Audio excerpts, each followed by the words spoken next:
Olá pessoal, sou o professor Fabrício e hoje vou ministrar para vocês uma aula sobre o Iluminismo e a Revolução Francesa.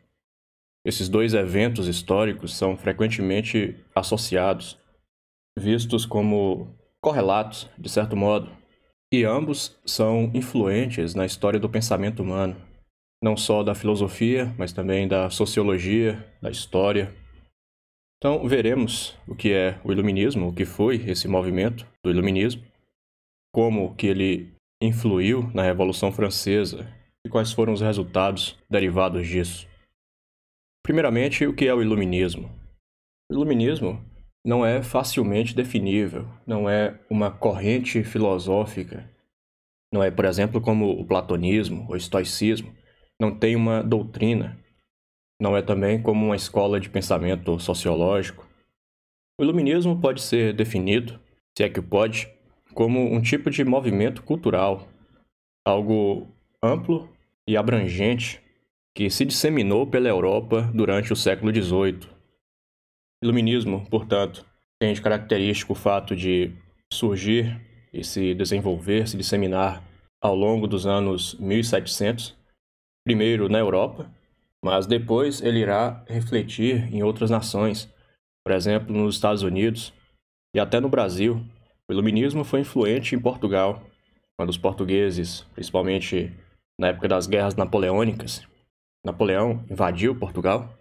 Portugueses que não tinham a força militar para enfrentar a França, que era o maior império naquele tempo, vêm para o Brasil, vem a corte, então vêm os intelectuais também, trazendo as ideias do século anterior. Isso foi já no começo do século XIX, só que eles trazem as ideias do pensamento iluminista, que era dominante na Europa, pouco tempo antes. Nessa imagem aqui, o mapa político da Europa no século XVIII. Na verdade, no começo do século XVIII, por volta do ano 1700. É possível ver que existiam, então, alguns países que hoje não existem mais nessa configuração. O que está praticamente igual é a Espanha, Portugal. Portugal, inclusive, foi o primeiro país da Europa a se unificar. O primeiro país moderno, se pode dizer. Já no século XI, XII, na Idade Média, Portugal já era configurado nesse território atual. Já tinha seu rei. A França também e a Inglaterra eram praticamente o mesmo que são hoje. Agora, a Itália ainda não existia enquanto país. A Itália era um mosaico de pequenos países. Veneza era um país, a República de Veneza. Nápoles era um país. Tinha lá os estados pontifícios, que era em Roma. A Córsega era independente. Do mesmo modo, no leste europeu, existia o antigo Império de Habsburgo.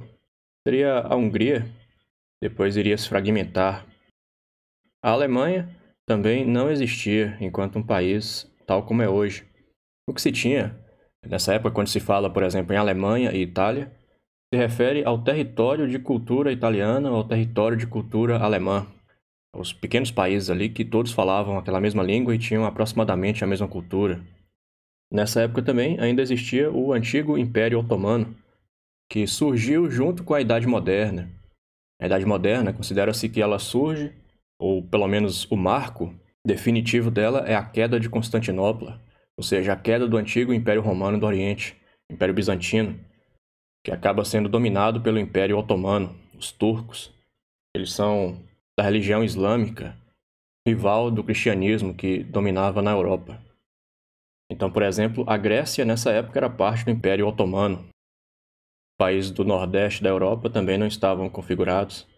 Polônia, Lituânia, aqui por exemplo, não era tal como é hoje. Hoje a Lituânia é um país muito pequeno, não é parte de um grande império. Para comparar, aqui o mapa da Europa tal como é hoje. É possível ver a Itália já unificada. A Itália e a Alemanha, enquanto países, são mais jovens do que o Brasil, enquanto países nessa configuração atual. É possível ver que o leste europeu sofreu várias divisões. O Império Otomano é derrotado na Primeira Guerra Mundial, então os países ali que ele dominava se tornam independentes. Dele resta a Turquia. Os otomanos são os turcos. Voltando aqui ao tema do Iluminismo, o Iluminismo foi um movimento que disseminou por toda a Europa e depois até pelas colônias da Europa, na América, por exemplo.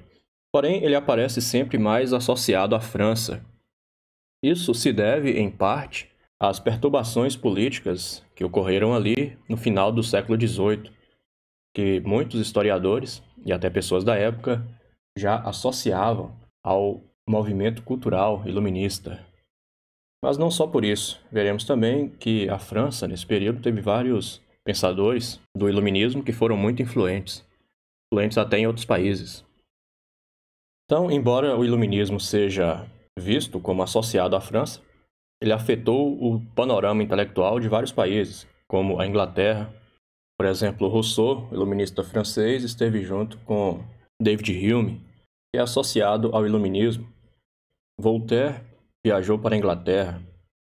Na Alemanha, ou o que viria a ser a Alemanha, ou pelo menos o que era a esfera de influência da cultura alemã, temos lá, por exemplo, Kant, que se via como um tipo de iluminista. Hoje ele é visto como pensador posterior, pensador que cria o seu próprio estilo, o criticismo kantiano, mas ele se via como um iluminista.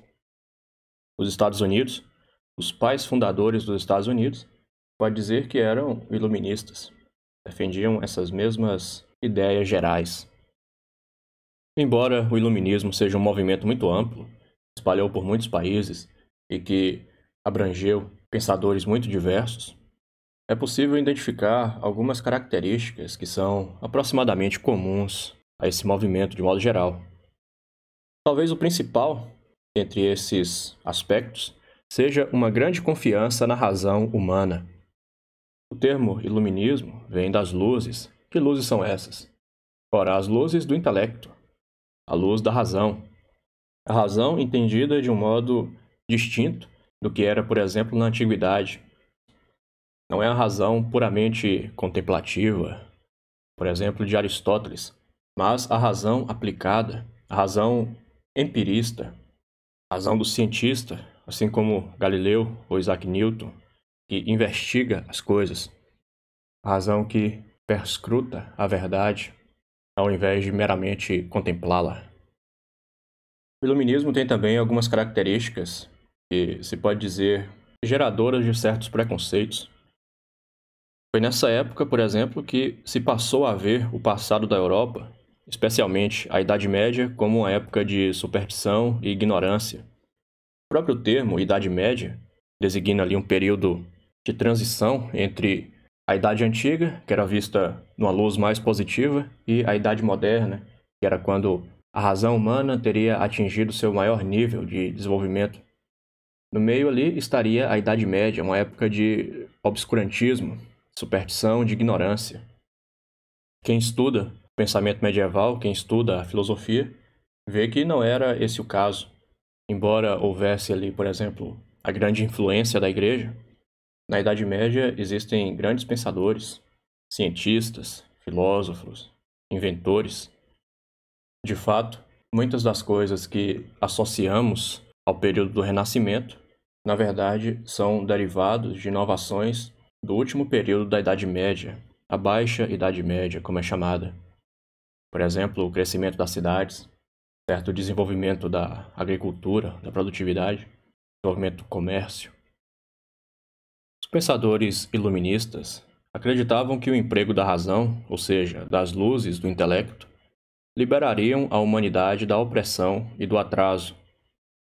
Eles viam os problemas humanos como derivados da superstição, das crenças infundadas, da confiança excessiva e a crítica na tradição, nas autoridades, e enxergavam como solução para isso o emprego da razão, ousar usar a própria inteligência, por meio dela corrigir os problemas humanos, pelo menos melhorar a condição humana na Terra. De modo geral, boa parte dos iluministas consideravam a religião como uma força nociva. No caso, aqui, principalmente a religião cristã, já que ela dominava sobre a Europa. Uma força nociva que havia mantido as pessoas sob o véu de tradições absurdas e injustificadas. Os iluministas viam aquilo que se chama religião positiva, ou seja, a religião tradicional, religião histórica, por exemplo, o catolicismo, como algo danoso ao povo, danoso às nações, porque gerava uma série de crenças que não tinham fundamento. Por exemplo, crenças em milagres, práticas rituais. Eles viam não apenas como inúteis, mas danosos. Como na Europa o cristianismo era a religião dominante, contra ela se opuseram vários pensadores iluministas, particularmente na França. A França, nesse tempo, era católica. Os países do norte da Europa, a Inglaterra, que viria a ser a Alemanha e outros, eram protestantes. Haviam desvencilhado-se da Igreja Católica. Porém, os países mais ao sul da Europa, por exemplo, a Espanha, Portugal, que viria a ser a Itália e também a França, eram ainda países católicos. E eles viam essa força religiosa, a instituição da Igreja, como algo que deveria ser combatido, pelo menos de certo modo, e por certos indivíduos. No entanto, apesar de muitos iluministas se oporem à religião e aos seus efeitos na sociedade, em sua maioria defendiam a liberdade religiosa.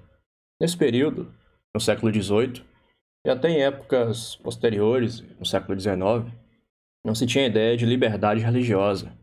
Se tinha ideia, na verdade, de uma religião daquele país. Por exemplo, a Espanha, você tem lá a religião dominante, o catolicismo. Então, se você vive na Espanha, você deve ser católico. Pessoas de outras religiões, em muitos casos, sofriam perseguição, tanto por parte do povo e, em alguns momentos, perseguição por parte do governo, por parte do rei. Por exemplo, em algumas ocasiões, judeus foram expulsos da Espanha, de Portugal, de outros países ali. Ou então você declarar-se um descrente, em muitos lugares era punível com a morte. Você tinha que se declarar como cristão, como crente em Deus. Os iluministas, na esteira aí de pensadores anteriores, como John Locke, defendiam a liberdade religiosa. Voltaire, por exemplo, ao ir para a Inglaterra, ficou admirado com a liberdade dos ingleses, passou a defender a tolerância religiosa. O próprio Voltaire não era religioso, mas ele considerava necessário que se tolerasse concepções de mundo diferentes. É preciso notar que, embora os iluministas, pelo menos em sua maioria, sejam, de certo modo, opostos ao pensamento religioso, eles não são contrários à crença em Deus. De fato, a maioria dos iluministas, pelo menos na França, era deísta. O que é um deísta? Deísta é aquele que crê em Deus, mas não segue uma religião positiva, não segue uma religião existente, tradicional. Os filósofos deístas, por exemplo, Rousseau, D'Alembert, consideram que Deus é o criador do cosmos. Deus é o nome que damos à inteligência suprema que criou e ordenou todo o universo, ordenou toda a natureza material e imaterial também, caso esse pensador creia nessa existência.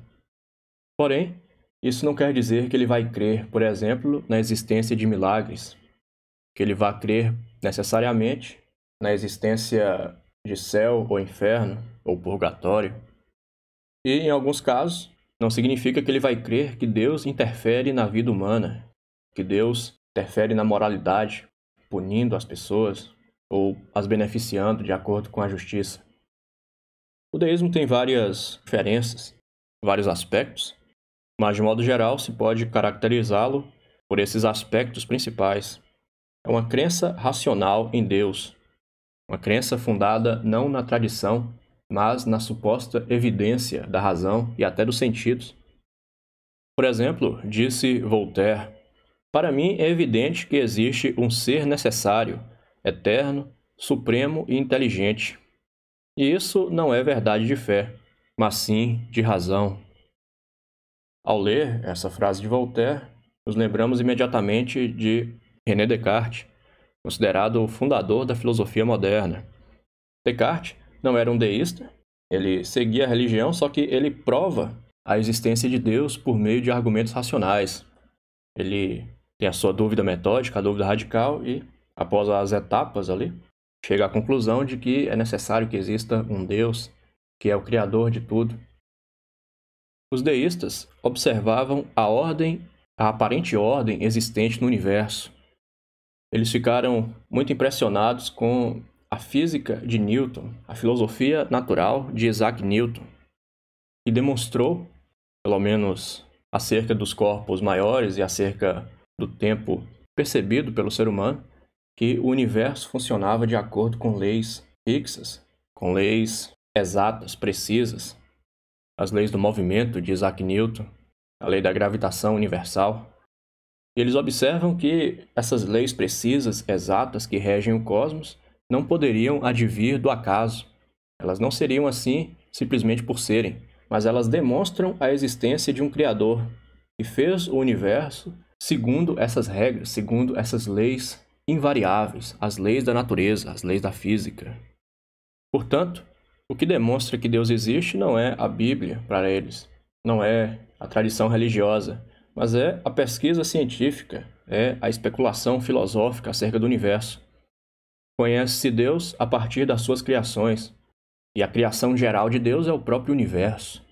Então, observando-se a ordem que há nele, observando-se, por exemplo, não só na física, mas na biologia, que os animais são aparentemente ordenados, que eles se reproduzem de um certo modo, que eles são complexos, como viu Descartes, pensava que os animais eram máquinas extremamente complexas. Tudo isso, supunham, só poderia advir de um ser inteligente, um ser sumamente inteligente. Esse ser deveria ser eterno e necessário. Isso aqui, a ideia já muito antiga, que o cosmos é contingente, ou seja, o universo existe, porém ele poderia não existir. Não há nada nele que demonstre ser necessário. Necessário é aquilo que não poderia deixar de ser, ou não poderia não ser. Sendo o universo contingente, ele só poderia advir de um ser contingente também, ou de um ser necessário. Só que se adviesse de um ser contingente, esse ser contingente também deveria advir ou de um ser contingente ou necessário. Aí você chegaria no regresso ao infinito de entes contingentes que gerariam outros entes desse mesmo modo. Isso aqui é um argumento de Tomás de Aquino, na verdade. Então supõe-se que deve haver um ser necessário que explique a existência dos seres contingentes. E o próprio universo é um desses seres, então deve haver um Deus que é sempre, um Deus eterno, e um Deus que não poderia não ser. E ele cria tudo. Isso é sabível racionalmente, é intelectível, você pode dizer. Porém, coisas como a ressurreição de Cristo, eles consideravam que não era algo que se pode saber racionalmente.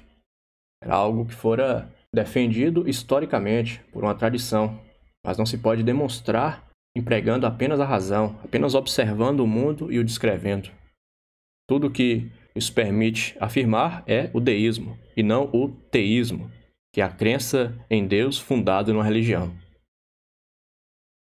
É interessante notar que vários desses filósofos e pensadores deístas mantinham algumas crenças que poderíamos dizer que são advindas, derivadas das crenças teístas, das crenças cristãs. Por exemplo, vários deles tendiam a crer na continuidade da existência após a morte.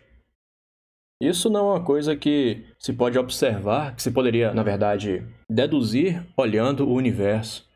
Você vendo que o universo é ordenado, que tem as leis ali da física, vendo que os animais são extremamente complexos e se comportam como se movidos por um propósito, embora eles não aparentem ter uma inteligência suficiente para guiar-se.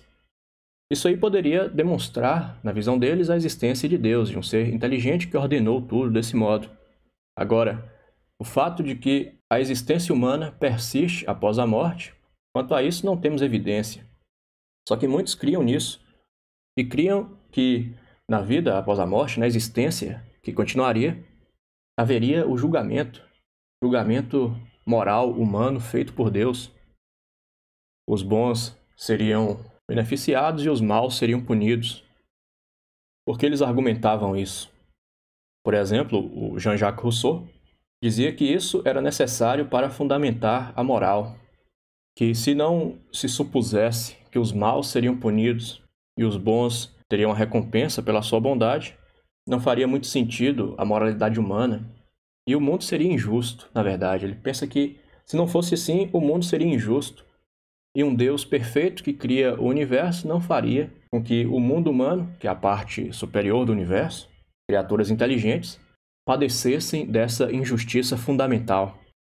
Então eles consideravam que era necessário, por esse aspecto, pelo aspecto moral, que se defendesse a existência da vida após a morte e do julgamento divino das ações humanas. Então o deísmo se pode entender também como uma forma mais restrita de compreender a divindade. O teísmo traz consigo não só a crença em Deus como criador do universo, mas também Deus como ordenador moral da ação humana, Deus como aquele que dá as leis, como um ser para o qual se pode apelar pela oração. E além disso, o teísmo traz toda uma tradição, uma série de ritos, de cultos, de práticas. O deísmo, por sua vez, é algo mais limitado. Embora eles defendam algumas coisas, como vimos, derivadas da crença tradicional, como a ideia de imortalidade e de julgamento, eles afirmam que ritos, práticas religiosas, tradições religiosas são desnecessárias e, em muitos casos, são danosas. Então, por exemplo, a existência da igreja eles não viam como algo que é necessário. Muitos deles, né? Necessário dizer. Consideravam que algo como realizar uma oração não seria também necessário. A razão não demonstra isso, já que Deus é onisciente, sabe todos os meus pensamentos, sabe tudo que vai acontecer. Então, qual seria o sentido de rezar, pedir algo para Deus? E ritos como Eucaristia, batismo, também viam como oriundos de uma tradição supersticiosa, obscurantista, e eram derivados da ignorância e do medo. Eles viam o passado da Europa, principalmente a Idade Média, como uma época em que as pessoas estavam sob a opressão da ignorância. Eles não tinham o desenvolvimento intelectual comparável ao do mundo antigo e depois que será superado no mundo moderno, será superior até ao mundo antigo. Então, nessa situação de ignorância e medo, eles viviam segundo superstições, segundo crenças absurdas. Então, por exemplo, aqui essa ideia representada na pintura aqui do pecado original de Adão e Eva, isso aqui eles veriam como algo absurdo, não tem fundamento, não faria sentido. A ideia de que o homem foi feito em perfeição e que, devido a um ato realizado pelos primeiros humanos, toda a humanidade foi punida, de certo modo, foi tornada pior na esteira da ação desses dois patriarcas humanos, que eles não viam como algo razoável. Vários iluministas, como Voltaire e Diderot, foram membros da maçonaria. Maçonaria que surgiu no século XVIII, na mesma época aqui que estamos tratando, a época do iluminismo. E a maçonaria surge como uma instituição deísta. Os maçons creem em Deus, porém eles consideram Deus como o criador do cosmos. A palavra maçonaria, maçom ou mason, era o pedreiro medieval. Derivava das antigas corporações de ofício, dos pedreiros medievais, ou seja, os construtores. E as maiores obras de construção na Idade Média eram as catedrais. Algumas levavam mais de 100 anos para serem construídas. No século XVIII, eles se apropriam dessa antiga nomenclatura e desses símbolos, símbolos dos construtores aqui, compasso, esquadro, mas não são mais pedreiros, são intelectuais, boa parte, são políticos, comerciantes. Surge essa confraria, se pode dizer, maçônica. A igreja, de imediato, a condena, ao perceber que os maçons são deístas, defendem a crença em Deus, mas não a crença na religião tradicional ou nos dogmas tradicionais da religião cristã, nesse caso. Então, os iluministas, em parte, foram influenciados pela maçonaria que surgia, e em grande parte também influenciaram o desenvolvimento dessa confraria que existe até hoje. Pensadores do iluminismo, na esteira de alguns filósofos do período anterior, como John Locke, aqui da pintura, defendiam a tese de que o homem possui certos direitos naturais. John Locke é um pensador liberal, é considerado o primeiro pensador liberal inglês, viveu 100 anos antes desses pensadores que veremos aqui, período iluminista. John Locke se opunha a doutrina política predominante até então, que era a doutrina absolutista, defendida também pelo seu contemporâneo Thomas Hobbes. John Locke dizia que o homem, por natureza, possui certos direitos, direitos que foram dados por Deus, que não foram estabelecidos pelo homem, e que, portanto, não podem ser tirados pelo homem. Esses direitos radicariam na própria natureza humana. Eles são essenciais naquilo que caracteriza um ser humano enquanto um ser humano. Eles não são convencionais e, portanto, são direitos inalienáveis. Quais seriam esses direitos? Seriam direitos como a segurança e a liberdade. John Locke acrescenta também, por exemplo, o direito à propriedade privada. Ele fala que o direito à propriedade deriva do fato de que o homem é dono do fruto do seu trabalho. Isso é algo estabelecido por Deus, pela natureza, que é criada por Deus. Então, a propriedade privada não é uma convenção, é algo que existe naturalmente e que, portanto, não pode ser abolida convencionalmente, já que não foi criada convencionalmente. Do mesmo modo, os homens nasceram livres, eles não receberam a liberdade como um prêmio dado pelos reis ou como algo que foi estabelecido por mera convenção. A liberdade humana é um fator originário, o homem é livre por natureza. Direito à segurança, direito à vida, tudo isso são direitos naturais do ser humano. Ocorre que nesse período, no século XVIII, na França e em outros países, muitos desses direitos não eram respeitados. Não se tinha o direito pleno à liberdade. Liberdade, por exemplo, de pensamento. Vários filósofos do século XVII foram perseguidos, sofreram perseguição por suas ideias. Nós vimos, por exemplo, que Galileu foi julgado várias vezes por suas ideias, foi condenado à prisão domiciliar. Descartes teve que se deslocar algumas vezes, foi para a Holanda, que na época era o país mais tolerante, para divulgar suas ideias. Vários pensadores do iluminismo, como Voltaire, sofreram perseguição política, jurídica. Direito à segurança também não havia, direito à vida. Por exemplo, essa imagem aqui, a tomada da Bastilha, em Paris. A Bastilha era um tipo de forte, uma fortificação antiga, que era utilizada para prender os inimigos do rei da França. E ali as pessoas eram torturadas e mortas, em muitos casos sem ter cometido crimes reais, né? Sem ter cometido assassinato, algo assim, mas meramente por se oporem ao rei ou por questões religiosas. Nesse tempo a igreja tinha muito poder ainda, poder político.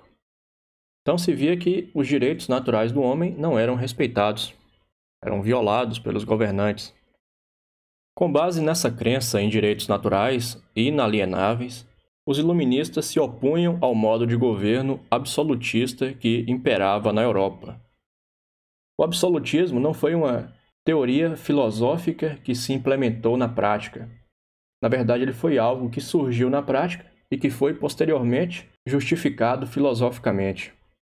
Você tem Thomas Hobbes como seu mais famoso defensor, só que ele é anterior. Pensadores de uma época anterior defenderam, argumentaram em defesa do absolutismo. E o que é o absolutismo? Basicamente, a ideia de que o rei deve ter o poder pleno. O rei estabelece as leis, o rei julga, o rei governa. Então, ele tem todo o poder concentrado em si. Por que isso? Dois motivos.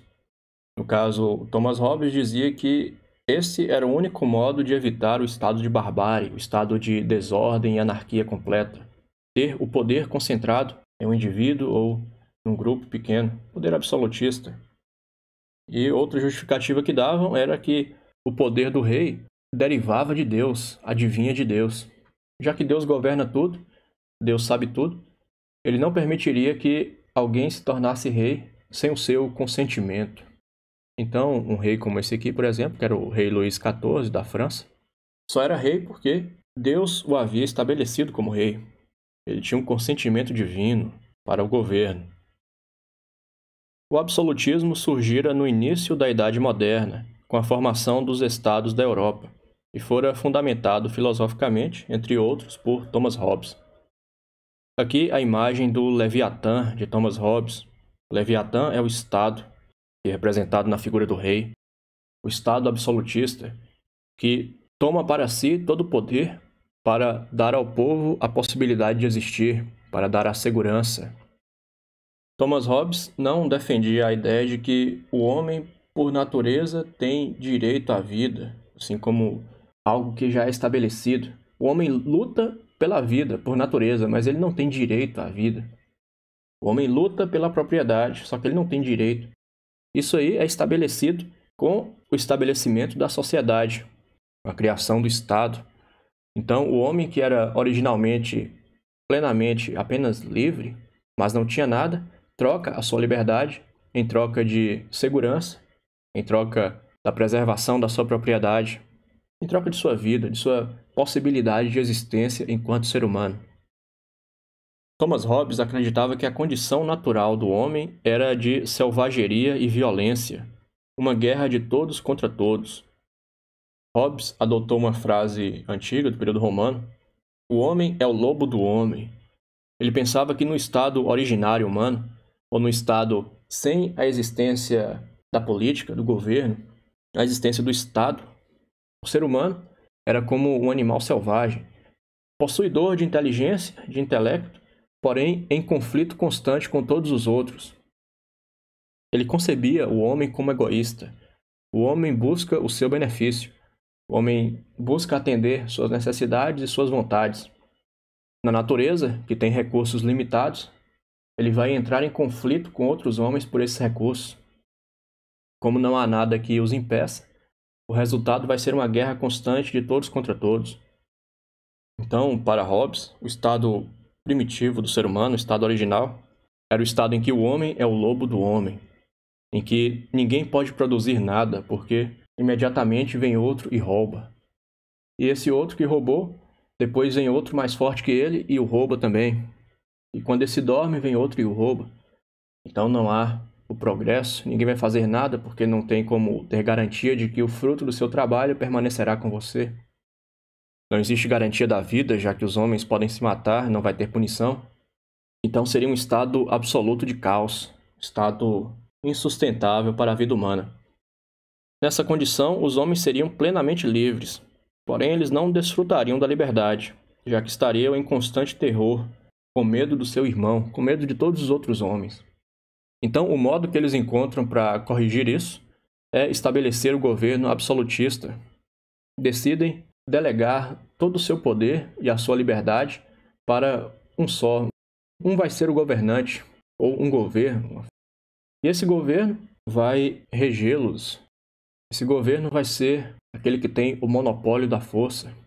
Porque esse, pensava Hobbes, era o único modo de evitar o caos completo, a anarquia, a guerra de todos contra todos.